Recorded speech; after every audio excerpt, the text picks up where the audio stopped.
जीव के परिणाम भी शुभ है। कोई अत्यंत तीव्र पाप कर्म के उदय का ही समय न हो तो बहुत करके उस समय उदय में आने वाले पाप कर्मों का उपशम हो जाता है अथवा शुभ कर्मों में उनका संक्रमण होता है। इसलिए सभी श्रावक श्राविकाओं को प्रतिदिन अत्यंत भक्ति से जिनाभिषेक करना चाहिए। मेरे कुछ बंधु ऐसा कहते हैं कि भगवान का अभिषेक केवल गंधोदक की प्राप्ति के लिए करते हैं, इसलिए एक ही प्रतिमा का अभिषेक करना पर्याप्त है, एकाधिक प्रतिमाओं का नहीं। और उसके लिए वे माघनंदी कृत अभिषेक पाठ का उल्लेख करते हैं, किंतु माघनंदी अभिषेक पाठ में वृषभादि वीरांतान संस्थापयामि इस प्रकार के शब्द है। उसका अर्थ होता है वृषभनाथ से लेकर महावीर पर्यंत के 24 तीर्थंकरों को मैं स्थापन करता हूं। तो केवल एक ही भगवान का अभिषेक करना अनिवार्य नहीं है, अपितु कई प्रतिमाओं का अभिषेक किया जा सकता है। यद्यपि आगे भगवान इस प्रकार एक वचन का प्रयोग हुआ है, तो मेरे जो बंधु उसका अर्थ एक ही प्रतिमा करते हैं, मैं उनके सामने विचार के लिए कुछ बिंदु रखता हूं, वे विचार करें। सामान्य रूप से जातिवाचक शब्द एक वचन में ही प्रयोग किए जाते हैं, परंतु उनका अर्थ बहुवचनात्मक होता है। जैसे आदि पुराण में कहा है श्रावक पूजे जिनान, श्रावक को जिनेंद्र भगवान की पूजा करनी चाहिए। यहाँ पर एक वचन का प्रयोग किया है, तो क्या केवल एक ही श्रावक भगवान की पूजा करे? नहीं, यहाँ पर श्रावक शब्द सभी के लिए लागू होता है, अतः सभी श्रावकों को भगवान की पूजा करनी चाहिए, ऐसा अभिप्राय है।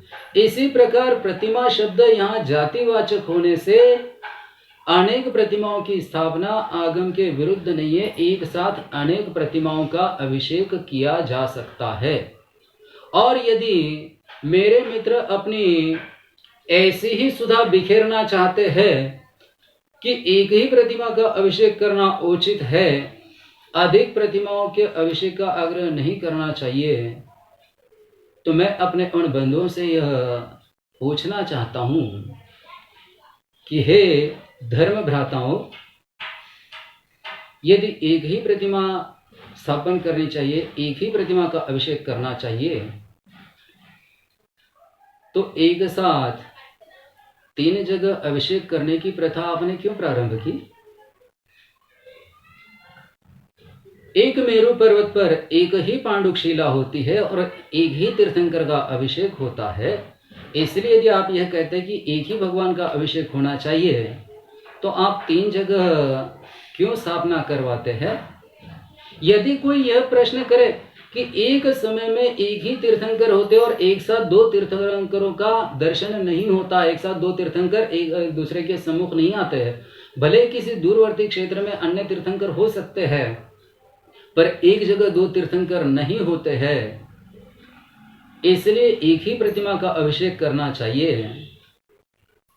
तो इससे जिन जिन क्षेत्रों पर त्रिकाल चौबीसी की स्थापना की है और अतीतकालीन एक तीर्थंकर, वर्तमानकालीन एक तीर्थंकर और भविष्यकालीन एक तीर्थंकर, इन तीनों तीर्थंकरों को एक ही गर्भगृह में स्थापन किया है, वह इस सुधा वाणी के आलोक में आगम के विरुद्ध सिद्ध होता है।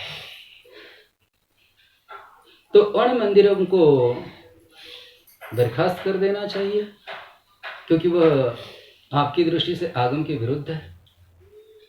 जब एक समय में विद्यमान 2 जगह के तीर्थंकर एक दूसरे के सम्मुख नहीं आते हैं, तो अतीतकालीन तीर्थंकर, वर्तमानकालीन तीर्थंकर और भविष्यकालीन तीर्थंकर, इन तीनों की प्रतिमा एक साथ कैसे स्थापन की गई और आप कैसे उनकी वंदना करते हो? मेरे मित्रों से मुझे इस प्रश्न के उत्तर की अपेक्षा है। वो यदि इसका समाधानकारक खुलासा करेंगे तो मैं समझूंगा कि मेरे मित्रों ने मेरा अज्ञान दूर करके मुझ पर भारी उपकार किया है।